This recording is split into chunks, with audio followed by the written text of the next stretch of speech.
Hello everyone, welcome to FOC classes. So students, आज की video में हम डेटाबेस माई सीक्वल के लिए 1 मार्क इंपॉर्टेंट क्वेश्चंस डिस्कस करने वाले हैं for class 12 information technology IT code 802। ये क्वेश्चंस आपके बोर्ड एग्जाम के साथ साथ आपके वाइवा एग्जाम के लिए भी इंपॉर्टेंट है। So let us start today's video. So here is the first and the easiest question. Dash is produced by processing data. So मैंने आपको बताया है जब डेटा को प्रोसेस करते हैं तो हमें इंफॉर्मेशन मिलती है। ओके, देन नेक्स्ट क्वेश्चन, यहाँ पर आपको बताना है गिवन कमांड्स में से कौन सी कमांड डेटाबेस से टेबल्स डिलीट करने के लिए यूज होती है। सो देखिए, यहाँ पर टेबल डिलीट करने की बात है, मतलब जो स्ट्रक्चर है उसे डिलीट करना है, बिकॉज टेबल एक स्ट्रक्चर का पार्ट है। सो अगर हमें स्ट्रक्चर को डिलीट करना होता है तब हम यूज करते हैं drop command. Okay, so the right answer is B. Then next question, यहाँ पर आपको बताना है सीक्वल में कौन सा एग्रीगेट फंक्शन एवरेज फाइंड करने के लिए यूज किया जाता है। सो हमें बहुत सारी वैल्यूज गिवन है, हमें उन सभी का एवरेज फाइंड करना है। इसके लिए हम यूज करते हैं एवीजी एग्रीगेट फंक्शन। यहाँ पर आप एवरेज नहीं लिखेंगे, बिकॉज एवरेज ये बता रहा है कि इसका क्या यूज है, बट जो हमसे यहाँ पर पूछा गया है वो है फंक्शन का नेम। सो फंक्शन का नेम आप एज इट इज मेंशन करेंगे, ठीक है, एवीजी, ठीक है। देन नेक्स्ट क्वेश्चन, यहाँ पर आपको बताना है सीक्वल में कौन से कांस्टेंट की हेल्प से हम वैल्यूज पर रेस्ट्रिक्शन लगाते हैं। मींस हम ये बताते हैं कि वैल्यूज कौन से रेंज के अंदर रेस्ट्रिक्टेड होनी चाहिए। सो रेस्ट्रिक्शन जहां पर प्रोवाइड किया जाएगा वो होगा check constant. Okay, then next question, यहाँ पर हमें क्वेश्चन को ध्यान से पढ़ना है, बिकॉज क्वेश्चन में 2-3 स्टेटमेंट्स गिवन है, तो आपको पूरा क्वेश्चन पढ़ने और समझने के बाद ही आंसर करना है, ठीक है। सो यहाँ पर सबसे पहले हमें बताया गया है कि हम एक टेबल बना रहे हैं डेटाबेस में। यहाँ पर हम टेबल क्रिएट कर रहे हैं, ठीक है। Sudha wants to set the value for the field as as 0, मतलब जो फील्ड एज है, मतलब कॉलम एज है, उसके लिए वैल्यू सेट करनी है 0। This value will be inserted if no value of age is given by the user. इसका क्या मतलब है? इसका मतलब है कि हम यहाँ पर 0 को एक डिफॉल्ट वैल्यू की तरह इंसर्ट करना चाहते हैं, क्योंकि डिफॉल्ट वैल्यू वो वैल्यू होती है जो कब इंसर्ट की जाएगी, जब यूजर हमें अपना कोई इनपुट नहीं देगा। सो उस केस में हम यूज करते हैं डिफॉल्ट वैल्यू, ठीक है। सो यहाँ पर डिफॉल्ट वैल्यू की जगह हम 0 प्रोवाइड करेंगे। Suggest a constraint that Sudha can use to complete her task. Means ऐसा करने के लिए सुधा को कौन सा कांस्टेंट यूज करना होगा? So that will be default constraint. Okay, then next question, इनमें से कौन सी डीएमएल कमांड नहीं है? नॉट लिखा है यहाँ पर, आपको ऐसे कीवर्ड्स को मिस नहीं करना है, बिकॉज बहुत सारे केसेस में स्टूडेंट्स ऐसे कीवर्ड्स को मिस कर देते हैं और फिर गलत आंसर लिख देते हैं। सो आपको ये कीवर्ड्स का ध्यान रखना है। सो यहाँ पर डीएमएल कमांड कौन सी होती है? जो डेटा मैनिपुलेशन से रिलेटेड होती है।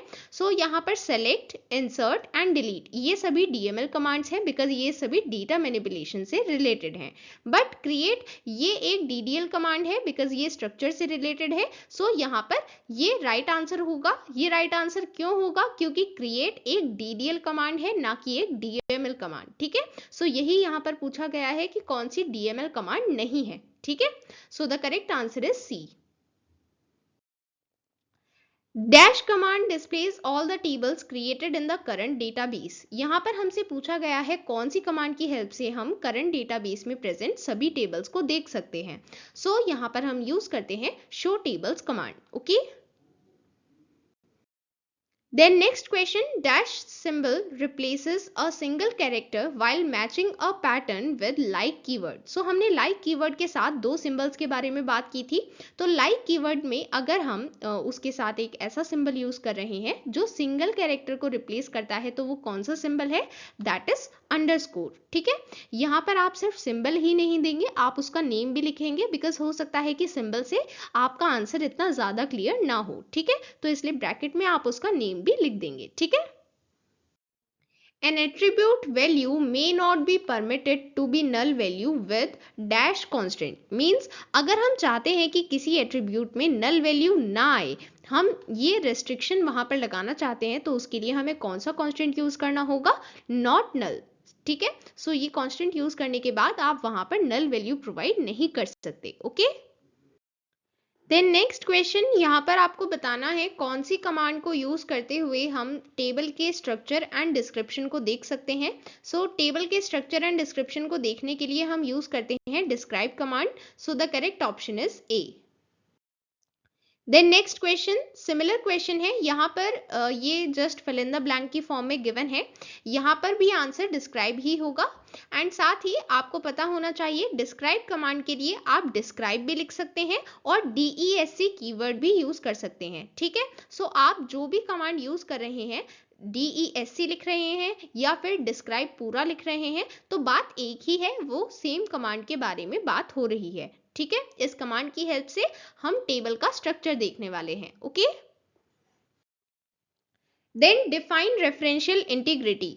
रेफरेंशियल इंटीग्रिटी एक कांस्टेंट है जिसकी हेल्प से हम ये चेक करते हैं कि एक रिलेशन मींस एक टेबल में जो डेटा एंटर किया गया है वो दूसरे रिलेशन के डेटा के साथ कंसिस्टेंट है, यहाँ पर कोई भी इनकंसिस्टेंसी नहीं है। ये चीज चेक करने के लिए हम यूज करते हैं referential integrity constraint. Okay,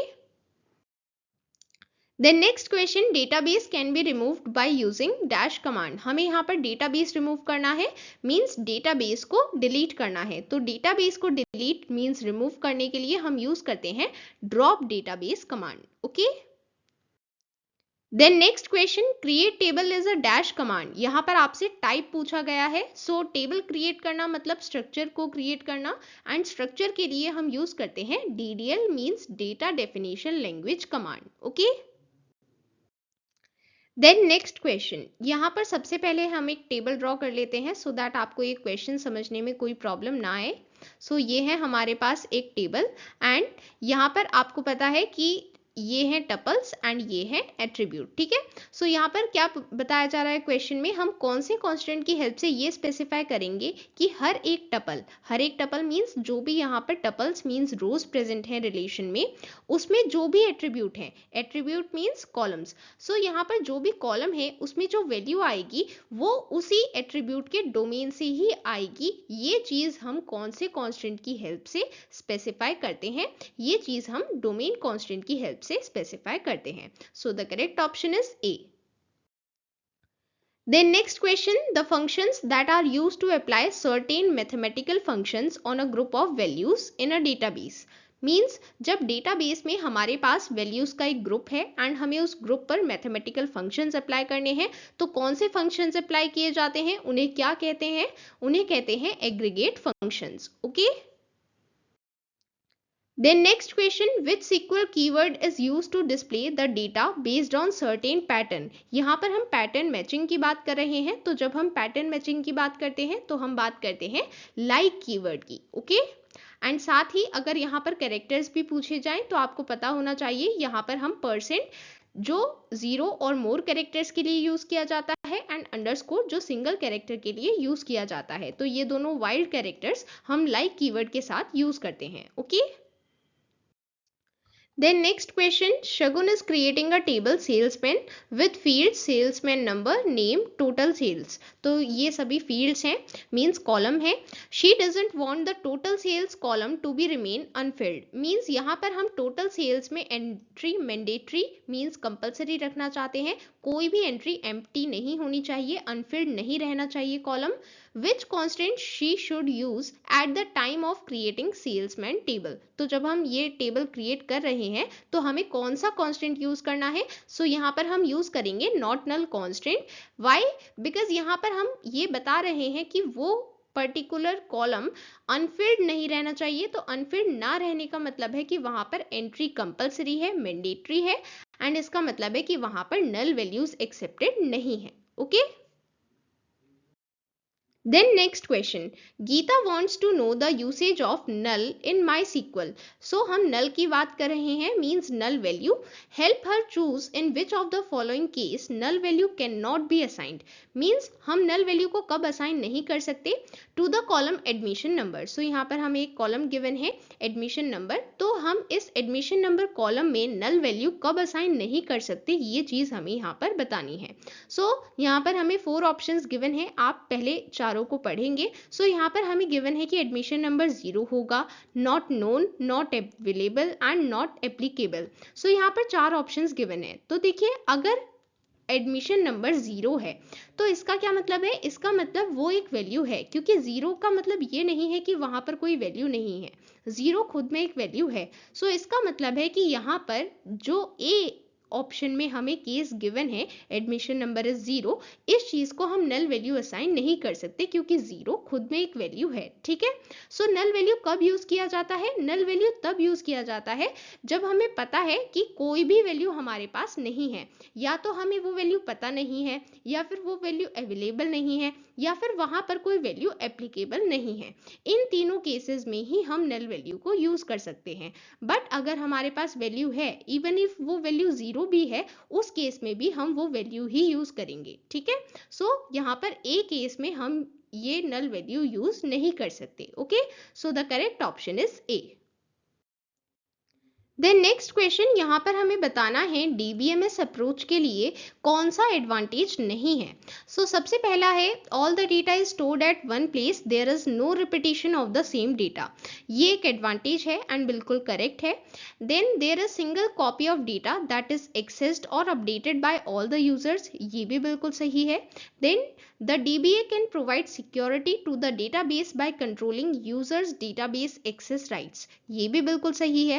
Then designing the database specifications and writing application programs is a time consuming process। So देखिए यहाँ पर जो हमने फर्स्ट 3 ऑप्शंस पढ़े हैं ये सभी करेक्ट हैं, एंड इवन यहाँ पर अगर हम सिर्फ स्टेटमेंट की बात कर रहे हैं तो फोर्थ स्टेटमेंट भी करेक्ट है। बट हमसे यहाँ पर क्या पूछा गया है कि इनमें से कौन सा एडवांटेज नहीं है। तो देखिए जो फर्स्ट 3 हैं वो सभी एडवांटेज हैं डीबीएमएस अप्रोच के, बट जो फोर्थ स्टेटमेंट है, फोर्थ स्टेटमेंट करेक्ट है बट ये एक एडवांटेज नहीं है, ये डिसएडवांटेज है डीबीएमएस अप्रोच के लिए। ठीक है, ये स्टेटमेंट अपने आप में करेक्ट है कि जब हम डेटाबेस को डिजाइन करते हैं, एप्लीकेशन प्रोग्राम को लिखते हैं, तो ये बहुत टाइम कंज्यूमिंग प्रोसेस है, हमारा बहुत टाइम कंज्यूम होता है इसमें। बट ये चीज एक एडवांटेज नहीं है, ये चीज एक डिसएडवांटेज है। सो इसलिए यहाँ पर इस क्वेश्चन के लिए करेक्ट आंसर होगा डी। ठीक है, यहाँ पर हमसे पूछा गया था कौन सा एडवांटेज नहीं है। ठीक है, सो ये जो डी ऑप्शन में गिवन है ये डिसएडवांटेज है, एडवांटेज नहीं है। Okay, then next question, the number of rows in a relation is called the dash of a relation. इसका मतलब है कार्डिनैलिटी, मींस जब भी हम किसी भी रिलेशन मींस टेबल में नंबर ऑफ रोज की बात करते हैं तो उसे हम कहते हैं कार्डिनैलिटी। बहुत बार आपको कंफ्यूजन होता है कार्डिनैलिटी एंड डिग्री के बीच में, तो उसके लिए आप याद रख सकते हैं एक सिंपल सी ट्रिक, सी के बराबर नहीं होगा। मींस यहाँ पर आप कार्डिनैलिटी कॉलम के लिए यूज नहीं करेंगे, दोनों सी से स्टार्ट हो रहे हैं तो दोनों सेम चीज नहीं है। इसका मतलब कार्डिनैलिटी अगर कॉलम के लिए नहीं होगा तो रोज के लिए होगा, और अगर रोज के लिए कार्डिनैलिटी ये पता चल गया है तो मतलब जो बचा हुआ है दैट इज डिग्री, वो कॉलम के लिए होगा। ठीक है, अदरवाइज आप इस तरह से याद रख सकते हैं सी के बराबर नहीं होगा, सी डी के बराबर होगा, लाइक दिस। ठीक है, सिर्फ एक ट्रिक है आपको याद रखने के लिए। ठीक है, सो यहाँ पर cardinality is equal to number of rows and then degree is equal to number of column. Okay, so यहाँ पर पूछा गया है number of rows, so number of rows means cardinality. Okay, then ये क्वेश्चन कार्डिनैलिटी एंड डिग्री से ही related है, सो आप इसको ट्राई करेंगे सॉल्व करने का। मैंने अभी आपको ट्रिक बताई है। सो यहाँ पर मैंने आपको बताया था कि सी के इक्वल नहीं होगा, मतलब कॉलम कार्डिनैलिटी नहीं इक्वल होंगे, तो इसका मतलब है कार्डिनैलिटी नंबर ऑफ रोज के लिए यूज किया जाएगा। ठीक है, और नंबर ऑफ रोज के लिए अगर कार्डिनैलिटी है तो नंबर ऑफ कॉलम्स के लिए डिग्री। ठीक है, सो यहाँ पर कार्डिनैलिटी है 4, इसका मतलब हमारे पास यहाँ पर रोज कितनी है, रोज है 4, एंड कॉलम्स कितने हैं, number of columns is equal two degree, तो डिग्री है 3, तो इसका मतलब कॉलम है 3। ठीक है, इसके बाद हमें यहाँ पर बोला गया है if 2 columns and 4 rows are added to the table. इसका मतलब है हम 2 कॉलम्स ऐड करेंगे तो कॉलम यहाँ पर 3 + 2 मीन्स 5 हो जाएंगे, देन 4 रोज ऐड करनी है, सो 4 + 4 मीन्स 8 हो जाएंगे। ठीक है, तो फिर हमसे पूछा गया है what will be the new degree. तो सबसे पहले डिग्री क्या होगी, degree means number of column. ठीक है, तो नंबर ऑफ कॉलम कितने हैं 5, then cardinality means number of rows, तो नंबर ऑफ रोज है 8, तो यहाँ पर आंसर होगा 5, 8। ठीक है, so the correct option is ए। ठीक है, सो आप सिंपली यही ट्रिक याद रखेंगे तो इसकी हेल्प से आप कोई भी क्वेश्चन इजीली सॉल्व कर पाएंगे। ठीक है, यहाँ पर ये अगेन टेबल गिवन है, मैंने आपको प्रीवियस स्लाइड में शो की थी। Okay, then next question, an attribute A of data type varchar 20 has the value Keshav. so यहाँ पर हमने ऑलरेडी डिस्कस किया है, जब हमने डिफरेंट डेटा टाइप्स को डिस्कस किया था तब हमने डिस्कस किया था जब हम varchar यूज करते हैं इसका मतलब है हम वहां पर सिर्फ उतने ही कैरेक्टर्स की मेमोरी लोकेशन को ऑक्यूपाई करते हैं जितने कैरेक्टर्स यहाँ पर गिवन होंगे। सो यहाँ पर कितने कैरेक्टर्स गिवन है, हम देख सकते हैं यहाँ पर सिर्फ 6 कैरेक्टर्स गिवन है। तो इसका मतलब है कि भले ही हमने यहाँ पर उसका जो डेटा टाइप है वो varchar 20 बताया है, बट एक्चुअल में यहाँ पर कितने कैरेक्टर्स ऑक्यूपाइड है, सिर्फ 6। ठीक है, बट जब हम बात करते हैं डेटा टाइप कैर की, तो कैर के केस में वेरिएबल नहीं होता है। इसके केस में जो हमने प्रोवाइड किए हैं नंबर ऑफ कैरेक्टर्स, उतने कैरेक्टर्स ऑक्यूपाई हो जाएंगे। आप उतने कैरेक्टर्स प्रोवाइड करें या फिर ना करें, बट यहाँ पर उतने ही कैरेक्टर्स ऑक्यूपाई हो जाएंगे। ठीक है, सो यहाँ पर हमने मीनाक्षी ये 20 कैरेक्टर्स नहीं है, बट क्योंकि हमने डेटा टाइप कैर यूज किया है तो इसलिए यहाँ पर 20 कैरेक्टर्स ही ऑक्यूपाई होंगे। ठीक है, सो यहाँ पर करेक्ट आंसर होगा 6,20। Okay, so the right answer is B. Okay, अगर किसी स्टूडेंट को समझ में नहीं आया है तो प्लीज़ आप एक बार डेटा टाइप्स वाली वीडियो देखेंगे जहां पर मैंने आपको varchar एंड कैर के बीच डिफरेंस समझाया है। एंड क्विकली मैं आपको एक बार समराइज कर देती हूँ दोबारा। यहाँ पर varchar जब यूज़ किया जाता है तो यहाँ पर कोई भी वैल्यू गिवन हो, बट अगर हमने उससे कम कैरेक्टर्स यूज़ किए हैं तो क्या होगा, उससे कम कैरेक्टर्स यूज़ किए हैं तो सिर्फ उतने ही कैरेक्टर्स ऑक्यूपाई किए जाएंगे। ठीक है, बट इन केस ऑफ कैर के केस में क्या होता है, यहाँ पर आपने जितने कैरेक्टर्स प्रोवाइड किए हैं उतने कैरेक्टर्स ऑक्यूपाई हो जाएंगे, नो मैटर आपने एक्चुअल वैल्यू में उतने कैरेक्टर्स दिए हैं या फिर नहीं। ठीक है, सो यहाँ पर आपको ये कंसेप्ट याद रखना है। Okay, so students, that was all for today. If you want to purchase all-in-one book or sample paper book for class 12 IT code 802, you can check the links given in the description. Java के लिए 1 mark important question answer video already channel पर available है, आप check कर सकते हैं। Okay, bye everyone.